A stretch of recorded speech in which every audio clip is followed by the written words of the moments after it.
continuons notre enseignement sur la bataille spirituelle de notre corps.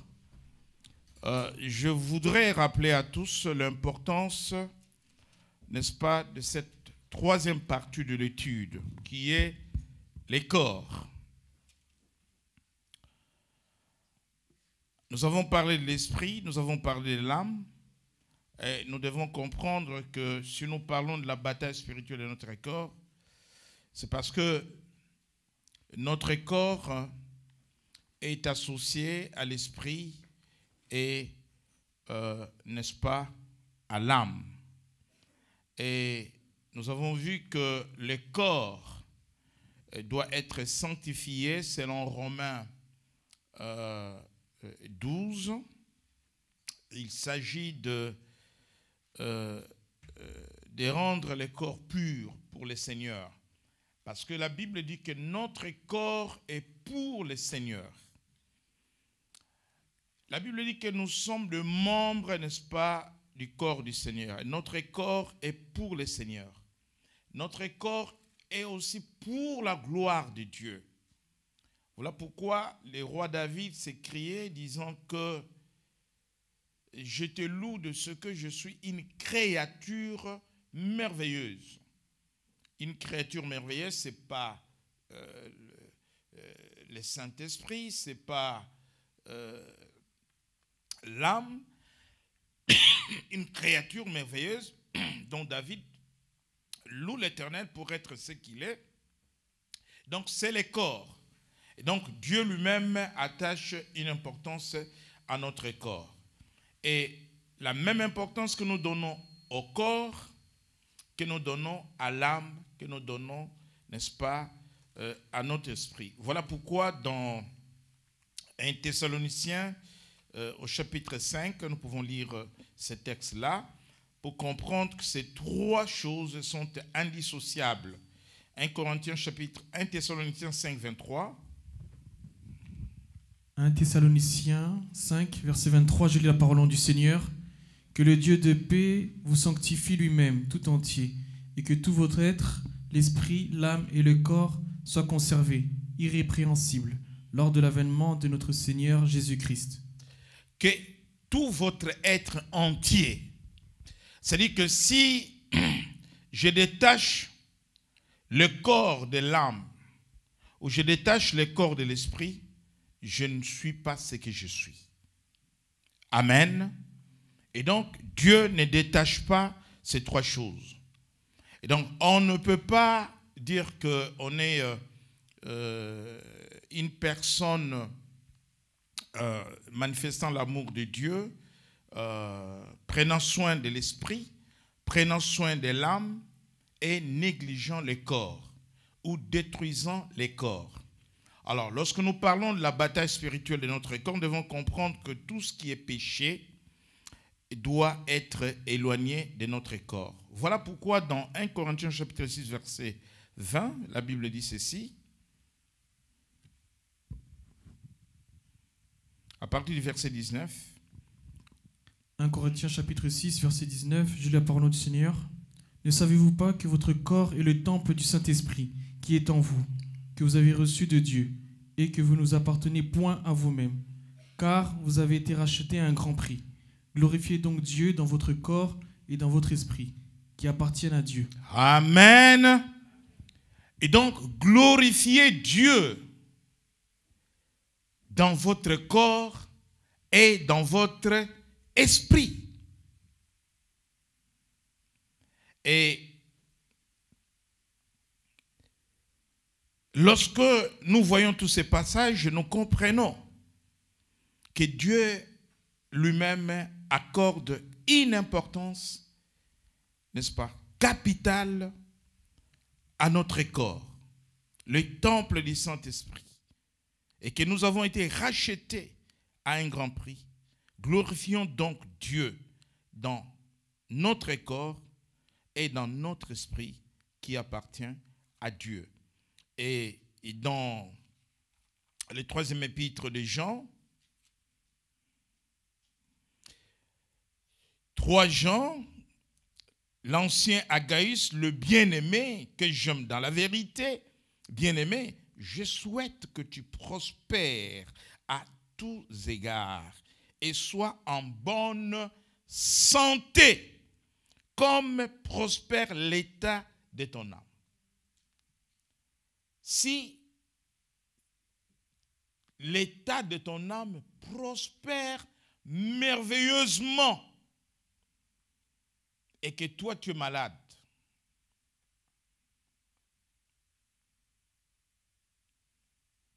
comment vas-tu servir Dieu?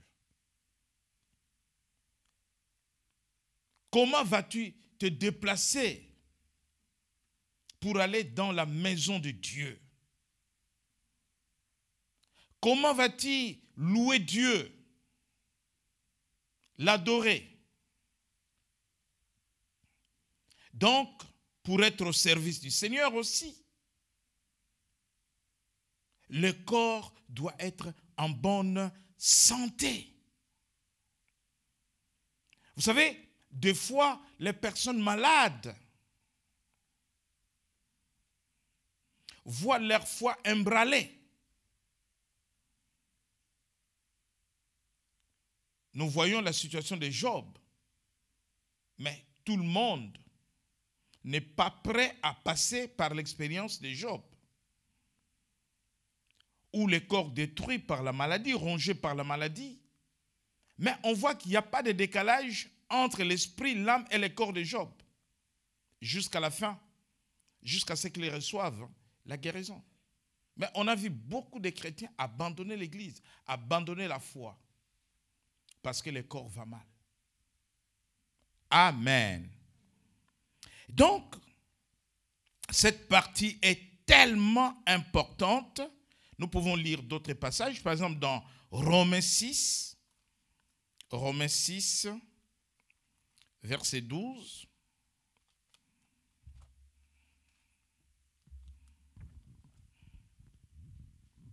Romains chapitre 6, verset 12, je lis la parole au nom du Seigneur. Que le péché ne règne donc point dans votre corps, mortel, et n'obéissez pas à ses convoitises. Merci. Que le péché ne règne pas dans votre corps mortel. Nous pouvons faire la liste de péchés qui peuvent régner dans le corps de l'homme, tels que l'impudicité. Et Paul dit dans 1 Corinthiens 6, à partir du verset 13, vous allez jusqu'au verset 20, que tout péché que commet l'homme est extérieur à son corps. Mais c'est lui qui commet l'impudicité, pêche contre son propre corps. Pas contre Dieu, mais contre son propre corps. Mais celui qui pêche contre son propre corps, pêche aussi contre Dieu. Amen. Parce que le corps est l'adresse de Dieu. Le corps est la demeure de Dieu. Voilà pourquoi ce soir, je reviendrai sur les addictions, les choses qui peuvent détruire le corps, telles que la drogue, les tabacs, les habits sexuels. Et ce sont des addictions. Et les personnes qui sont dans les addictions ont besoin de la délivrance. Mais ce soir, avant que peut-être la semaine prochaine, nous rentrons dans les addictions, les choses qui détruisent les corps, ce soir, nous voulons examiner quelques points, n'est-ce pas, qui concernent l'état de notre corps. Et ce sont des points que nous allons énumérer. La liste ne sera pas exhaustive, mais ces points sont essentiels pour que nous comprenions que le corps d'un enfant de Dieu doit être saint dans un esprit saint. Amen. Parce que tu peux avoir l'onction. Tu peux être rempli du Saint-Esprit. Mais si le corps est malade, si tu vas mal dans ton corps, vous savez que même les grands prophètes de Dieu, et là, prochainement nous parlerons de l'usure du corps, à un moment donné, ils ne pouvaient pas voir, ils ne pouvaient pas marcher. Ça, c'est l'usure du corps. Et à partir de ce moment-là, l'homme n'attend que son retour auprès du Père. Lorsque Siméon implore Dieu pour dire « Maintenant que je vis », le jour où Jésus était présenté dans les temples, parce que Siméon était un homme qui craignait Dieu. Avancé en âge, Dieu lui avait donné une promesse. Tu ne mourras pas tant que tu n'auras pas vu le consolateur d'Israël, Jésus. Et le Saint-Esprit l'a amené dans les temples. Personne n'est allé dire à Siméon qu'aujourd'hui on va présenter Jésus au Seigneur dans les temples. Le jour où on amène Jésus dans les temples, le Saint-Esprit l'a informé. Et il est venu aussi dans les temples. Et quand on présente Jésus, il voit Jésus. Et là, il glorifie Dieu. Il dit, maintenant que je le vis, laisse-moi m'en aller. Parce que les corps étaient usés, fatigués. Aujourd'hui, tu as besoin de ton corps, mais quand tu vas avoir plus de 100 ans, même 90 ans, tu te dis, mais qu'est-ce que je fais dans ce monde? Je ne sers à rien. Voilà pourquoi, lorsque nous sommes en bonne santé, nous devons nous maintenir en bonne santé. Amen. Mais cette santé n'est pas forcément synonyme de la foi, de la spiritualité ou de notre vie spirituelle ou de notre relation avec Dieu. Notre santé dépend de la manière dont nous entretenons notre corps. Je vais commencer par un premier élément. Nous pouvons ajouter à cela Éphésiens chapitre 5, verset 28, pour compléter tous ces passages qui... Non, ce n'est pas le chapitre 5. Verset 29. Éphésiens chapitre 5, verset 29, j'ai lu la parole au nom du Seigneur. Car jamais personne n'a haï sa propre chair, mais il la nourrit et en prend soin, comme Christ le fait pour l'Église. Merci. Parce que nous sommes membres de son corps. Tu aimes ton corps, ma soeur? Aisée. Elle me fait ça. Amen. Ancien Paul, tu aimes ton corps? Alléluia. Bien-aimés, nous tous nous dirons, nous aimons notre corps. Diacre Félicien dira, il aime son corps. Mais nous pouvons voir des choses qui peuvent aussi nous amener à comprendre que quelque part, j'ai haï mon corps. Parce que je fais des choses dans ma discipline du corps qui ne peuvent que nuire à mon corps, détruire mon corps, détruire ma santé. La santé de l'homme ne dépend pas que de Dieu, mais aussi de l'homme lui-même. Voilà pourquoi ce soir, je ne serai pas trop bibliste. On va rentrer dans des choses vraiment de la vie, mais dont la Bible en parle aussi. Premièrement, le stress. Le stress est la maladie. Vous savez que le stress, c'est une maladie. Au même titre que les cancers, mais c'est une maladie psychosomatique.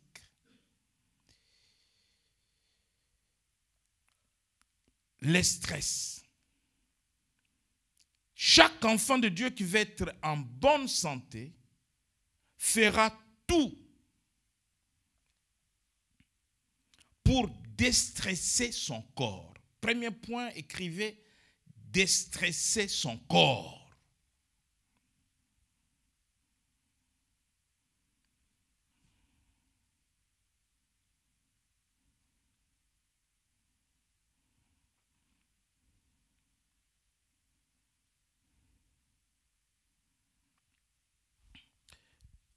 déstresser son corps. Premièrement, je voudrais ici rappeler que notre corps, tel qu'il est conçu par Dieu, il est conçu pour supporter la pression, la tension. Qu'est-ce qu'on entend par la tension, la pression? C'est ce qui résulte des charges. Les charges physiques, les charges morales, les charges matérielles. Un frère allemand me disait, quand j'étais dans une église en Nuremberg, que dans la culture allemande, dans l'administration, beaucoup refusent la promotion. L'Allemand n'est pas accro de la promotion, comme ailleurs. Il refuse la promotion quand, malgré le salaire qui va augmenter, malgré la position sociale qui monte, si la fonction qu'on lui propose est stressante. Il dit non, je ne veux pas être chef, ça me convient comme ça, je travaille tranquille, je rentre chez moi tranquille, mon week-end tranquille, je ne veux pas le stress, en fonction de ce qu'on lui propose. Pourquoi? Parce qu'il veut préserver son corps. Maintenant, je ne te demande pas de refuser la promotion. Je parle de la culture, la mentalité allemande. Bien. Le corps est conçu par Dieu de manière à supporter la pression, à supporter la tension.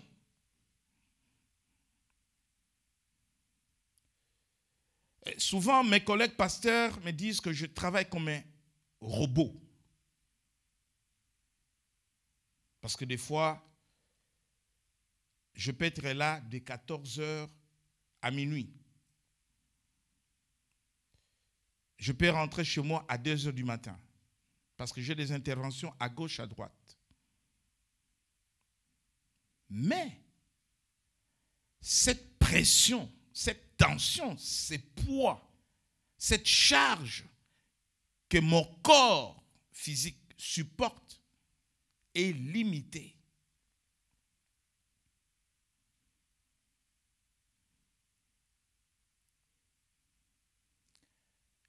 Même l'avion pour décoller, il y a une limite de charge. L'avion que vous voyez, avant que l'avion décolle, monte.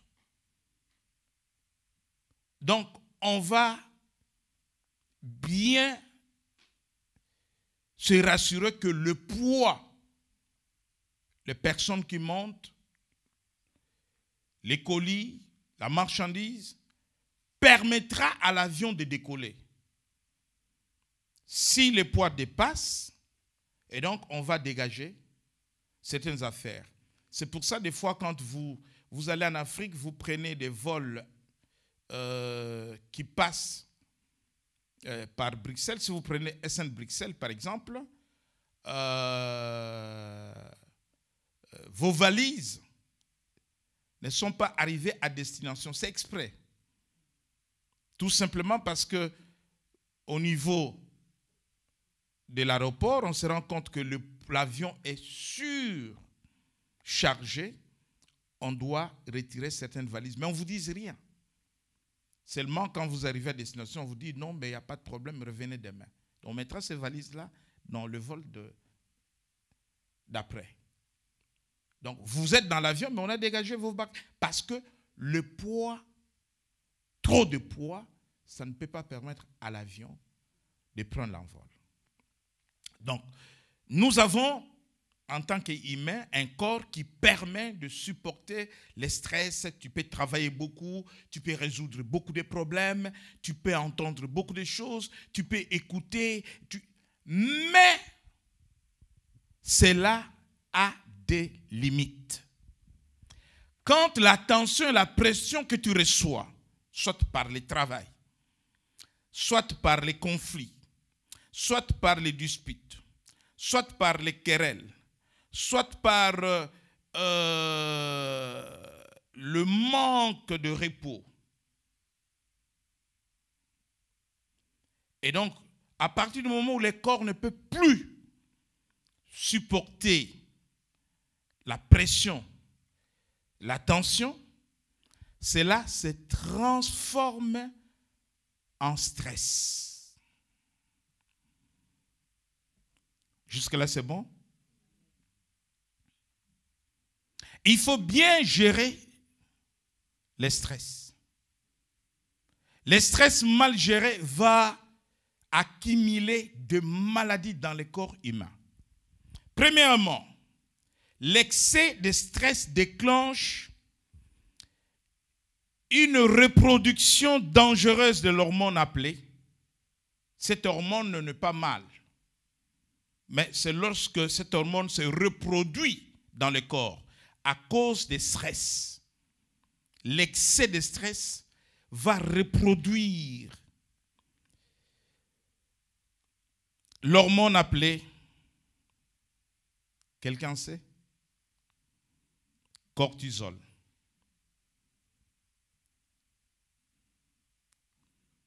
Ah, la tension est montée à 18, à 20. D'où commence le problème. Or, la tension va affecter d'autres organes dans le corps. Cette hormone dangereuse, le cortisol, a des effets néfastes sur le corps humain. Le rythme cardiaque va se multiplier par 4. Vous savez que le cœur de quelqu'un qui battait normalement, et donc la vitesse est multipliée par 4.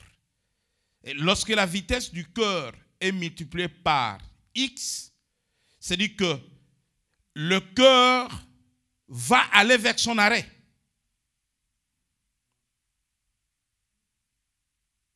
Nous sommes partis du stress. Le stress, c'est l'excès. Donc le corps ne peut plus supporter la tension. Voilà pourquoi, chez certaines personnes, quand il y a trop de problèmes, il y a trop d'histoires, il y a trop de querelles, il y a trop de disputes, il y a trop de mauvaises nouvelles, ça ne va pas à son travail et tout, la personne déprime. Dépression. Mais le cortisol, il n'y a pas que la dépression, il y a les problèmes cardiaques. Cette hormone peut aller jusqu'à toucher les poumons, les reins et d'autres organes vitaux dans le corps de l'homme. Et là, la maladie, au départ, elle est psychosomatique. Parce que le stress, ce n'est pas quelque chose de physique, de visible. Le stress passe par nos pensées, par notre esprit. Vous voyez, ce que nous appelons en droit les liens de causalité, c'est-à-dire les liens de causalité qu'il y a entre l'esprit, l'âme et le corps. Et donc la souffrance du corps vient de l'esprit, vient de l'âme. La souffrance du corps vient de l'âme. Et donc, voilà pourquoi un enfant de Dieu, plus loin, je peux dire que le cortisol, cette hormone dangereuse, peut aller même juste à toucher les vaisseaux sanguins et à provoquer un AVC dans le corps de quelqu'un. La pression monte et on va jusqu'à voir que le système même immunitaire, c'est-à-dire que la personne qui pouvait résister à certains microbes devient vulnérable. Et des signes tels que l'insomnie, le manque de sommeil vont s'accompagner ou s'en suivre. C'est pour cela que lorsque vous êtes dans cette situation, vous devez faire en sorte que votre corps soit en bonne santé.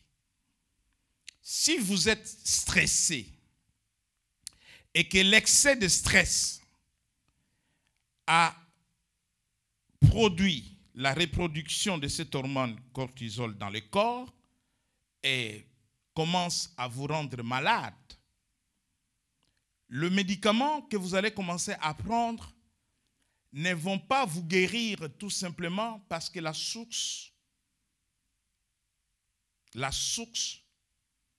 qui est le stress n'a pas été assainie. D'où la guérison va consister. Voilà pourquoi certains médecins vont vous conseiller peut-être de partir en vacances, de changer un peu d'air, changer un peu de milieu.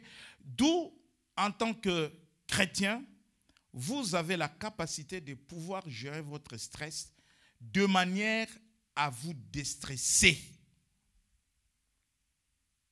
Ce n'est pas un plaisir toujours de dire, en ce moment, j'en ai marre, je suis trop chargé, je rentre tard, je ne dors pas. Ce n'est pas un plaisir. C'est grave, ça. Tu es en train de déprimer. Pour certains, c'est vraiment un honneur. Oh, tu sais, je suis trop chargé. Il ne faut pas se charger inutilement. Déstresser son corps veut dire tout simplement que je vais commencer à sortir de mon corps, de mon esprit, de mon âme, certains programmes inutiles qui me rendent malade. Il y a des choses inutiles. Les disputes sont des choses inutiles. Les querelles sont des choses inutiles. Voilà pourquoi dans la culture occidentale, on ne supporte pas les conflits. Dans la culture occidentale, on ne se comprend pas, on se quitte. Tout de suite.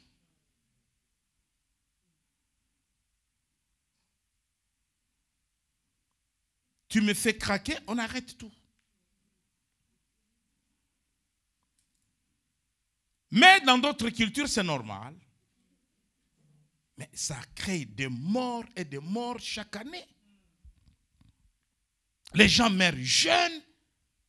Comment vous pouvez vivre 15 ans de conflit avec une personne avec qui vous partagez les lits? Comment vous pouvez vivre 20 ans de conflit dans la famille avec votre propre frère, avec votre propre sœur, avec les cousins? C'est-à-dire qu'il faut chercher à chaque fois. La source, c'est le stress. D'où viennent les problèmes? Les problèmes qui m'accablent. J'ai reçu l'appel d'une sœur tout à l'heure quand je venais. Elle me dit, papa, il faut que tu pries pour moi. Parce que mon chef au travail, je ne sais pas qu'est-ce que je fais. Je suis harcelé. Et l'harcèlement moral peut tuer. Peut amener toutes sortes de maladies dans le corps. Il faut régler les problèmes. Il faut accumuler les problèmes. Malgré l'argent, il faut aller voir les chefs pour dire si ça continue, on va au prud'homme. J'ai réuni mes preuves, voilà, je suis harcelé, la loi dit ça va se régler, ça va s'arrêter.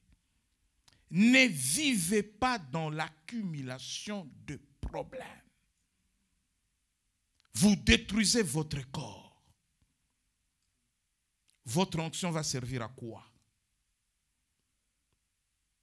Les dons spirituels vont servir à quoi? Parce que Dieu nous les donne pour l'édification de son peuple. Vous allez édifier le peuple à l'hôpital? Donc il faut que nous venions toute l'église à l'hôpital et puis vous allez nous édifier. Non, il faut que vous veniez dans la maison de Dieu, il faut que vous servez Dieu. Mais s'élever, servir Dieu, c'est être en bonne santé. Donc, ce premier élément est très important. Vous devez repérer ce qui est source de stress. Et à partir de ce moment-là, vous devez changer vos habitudes. des choses inutiles à éliminer, des relations compliquées à de côté, parce que je vais sauver ma peau.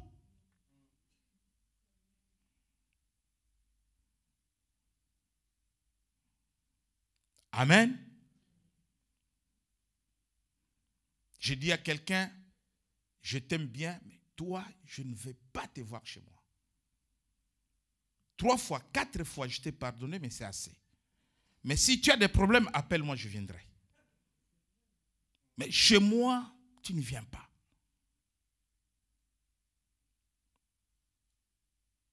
Amen.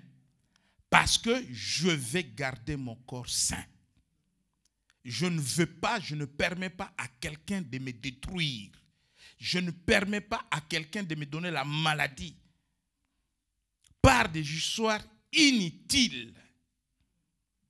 Donc, trouvez la source de votre stress. Organisez votre emploi du temps. Organisez votre vie. Changez les habitudes. Je vais énumérer quelques piliers de la santé qui vous permettra de garder votre corps en bonne santé. Vous savez, lorsque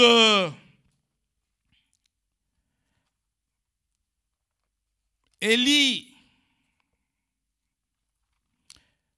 a fui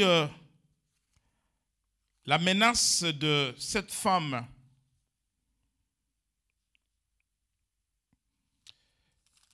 Jézabel. Amen. Dans 1 Roi au chapitre 19,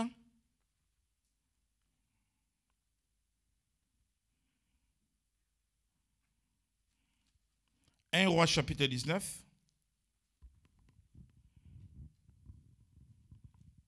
versets 5 à 8, rapidement. 1 Roi chapitre 19, versets 5 à 8, je lis la parole au nom du Seigneur. Il se coucha et s'endormit sous un genêt. Et voici un ange le toucha et lui dit, « Lève-toi, mange. » Il regarda et il y avait à son chevet un gâteau cuit sur des pierres chauffées et une cruche d'eau. Il mangea et but, puis se recoucha. Merci. Amen. Qu'est-ce que Dieu fait à Élie? Il y a 2 choses importantes. Élie n'est pas n'importe qui. Élie vient de faire descendre le feu. Vous connaissez l'histoire. Mais quelque temps après cet exploit, il fuit dans le désert. Le corps n'a pas été alimenté. Il n'a pas mangé. Il n'a pas bu. Mais il doit poursuivre son chemin. C'est Dieu qui vient le nourrir. Donc, premièrement, vous devez alimenter votre corps si vous voulez avoir un corps sain. Et ce verset est à l'appui pour vous. Alimentez votre corps. Mes jeunes filles qui fêtent les régimes, vous voyez souvent dans le métro, dans leur heure, les femmes qui tombent en pommes et tout. C'est parce qu'on n'a pas déjeuné le matin. Baisser les poids n'est pas synonyme de ne pas manger. Amen. On peut manger correctement, sainement, purement, et on va diminuer son poids. Donc, vous devez alimenter le corps. Le corps doit être alimenté.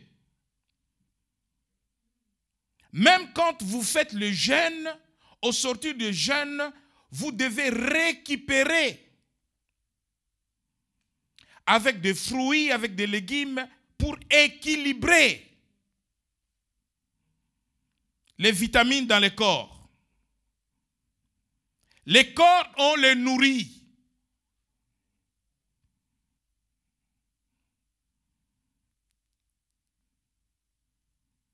Amen.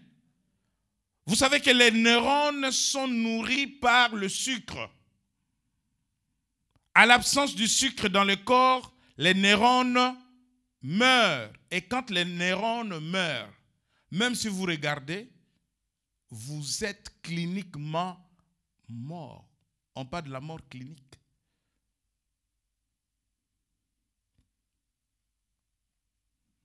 Quand le taux de sucre est trop bas, même la médecine a du mal à remonter le sucre jusqu'à aller nourrir les neurones dans le cerveau.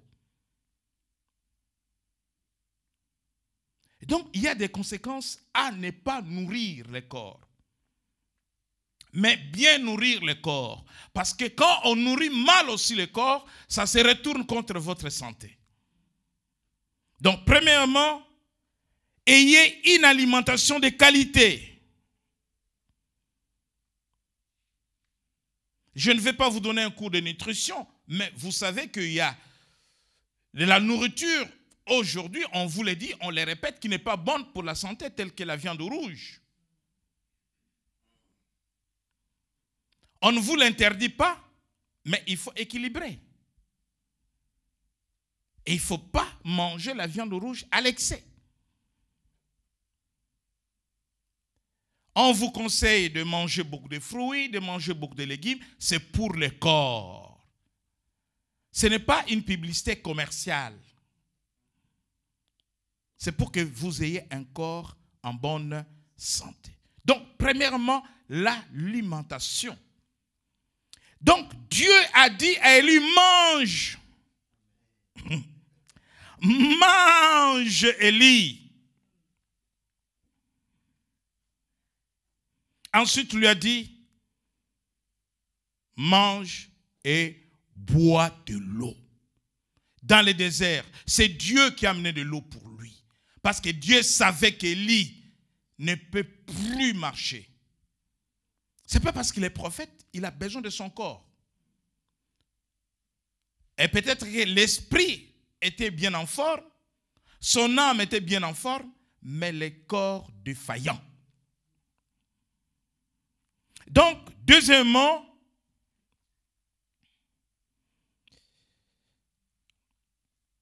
buvez beaucoup d'eau. Élie a bu beaucoup d'eau. Hein, maman Rosette? Tu bois combien de litres par jour? Voilà, très bien. Un verre d'eau ne suffit pas pour le corps. Ici, je ne parle pas de jeûne et prière, je parle de la bouffe. Jos, il faut boire beaucoup d'eau. Le protocole a besoin de toi. L'église a besoin de toi. Les chantres, bonne alimentation, buvez beaucoup d'eau. Parce que l'eau dans le corps est composé de plus d'eau qu'autre chose.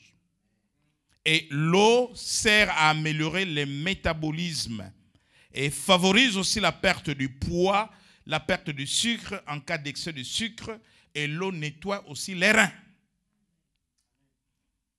Quelqu'un avait un petit caillou dans les reins. Le médecin lui a dit, je ne vais pas t'opérer, bois beaucoup d'eau pendant une période et reviens, on va faire encore des examens. Il est venu d'Afrique. C'est mon beau-fils, je l'ai hébergé chez moi. Et il buvait l'eau, il buvait l'eau, il buvait l'eau. Il est retourné encore pour un contrôle. Et le médecin dit que le caillou est parti. Il n'y a pas d'opération. Alors qu'il pouvait boire cette eau en Afrique. Et ne pas payer les billets. Et heureusement que je l'avais hébergé, sinon il paierait l'hôtel. Voyez-vous? Ce sont des choses qui doivent être enseignées dans les églises. Hein?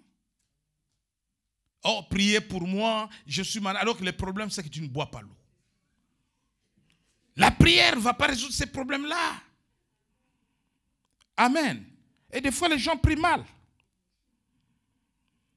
Donc, premièrement, nous avons parlé d'une alimentation saine. Et deuxièmement, de l'eau qu'il faut boire. Troisièmement, Dormez et reposez-vous suffisamment. Les jeunes, Michel, il ne faut pas jouer avec ton téléphone jusqu'à 4 heures du matin. À ton âge, le temps normal du sommeil, c'est 8 heures. Keren, il ne faut pas passer le temps au téléphone jusqu'à 2 heures du matin.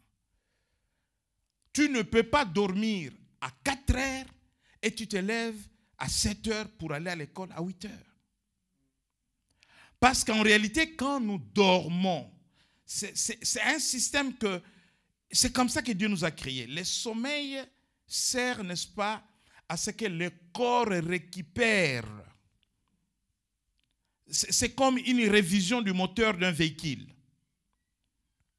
Une récupération physique, la fatigue, ça évacue tout ça. Une récupération morale, une récupération spirituelle.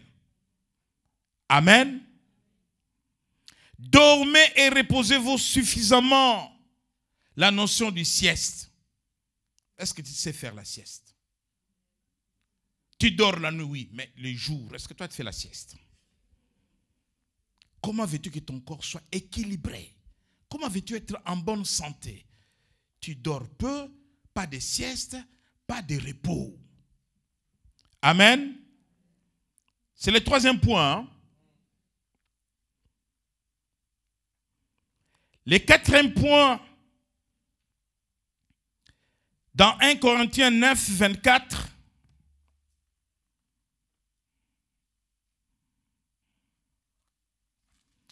1 Corinthiens 9, 24, rapidement. 1 Corinthiens chapitre 9, verset 24. Je lis la parole au nom du Seigneur. Ne savez-vous pas que ceux qui courent dans le stade courent tous, mais qu'un seul remporte le prix? Courez de manière à le remporter. Amen. Vous voyez, on nous donne même ici l'exemple, un chrétien, c'est un athlète. Donc, le quatrième point, c'est la pratique du sport. Le sport, ce n'est pas le fait seulement de jouer au foot. Le sport, c'est important. Maintenant, le médecin recommande tout le monde à la pratique du sport. Il n'y a que des chrétiens qui ne font pas le sport. Il n'y a que des chrétiens. Je vais ouvrir un dojo de karaté ici.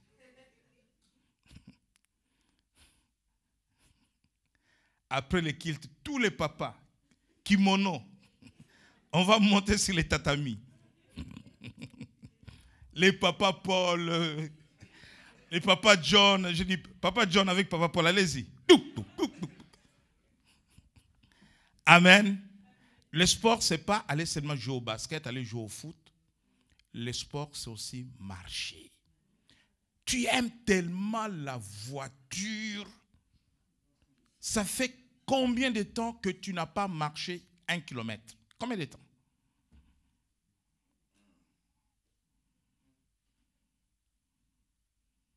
Combien de temps?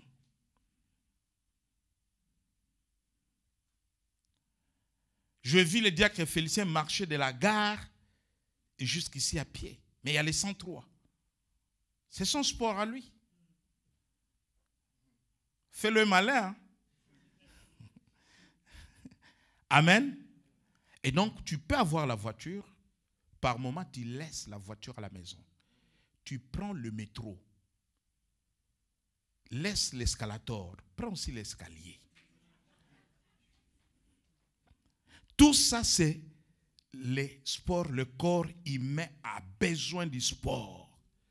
Parce que ça va, n'est-ce pas, te donner un équilibre, n'est-ce pas, complémentaire.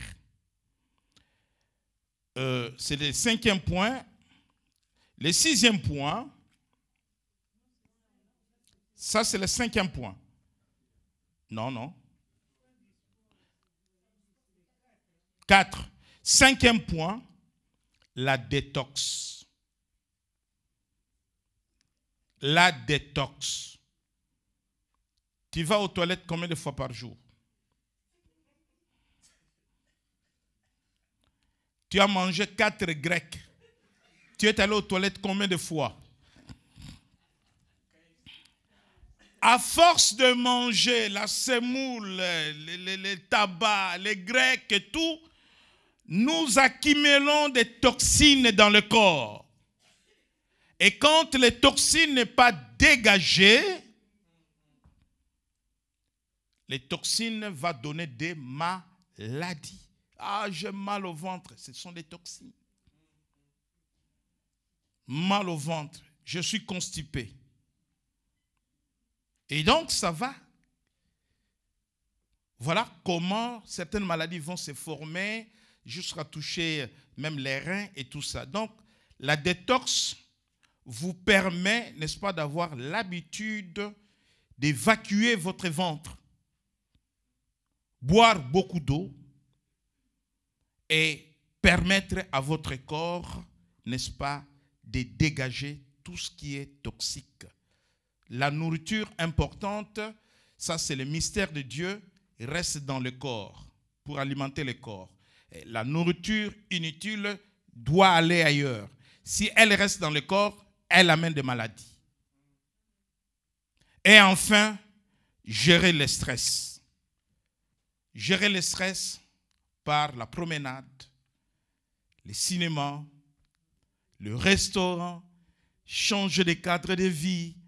Hein?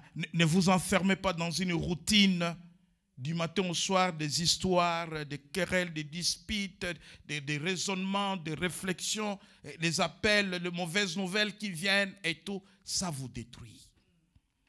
Changez les habitudes. Gérez vos stress. Amen. Et tout cela nous permet d'avoir une bonne santé. Avoir un corps sain. Que le Seigneur vous bénisse. Personne n'est comme lui. Personne n'est comme lui. Personne.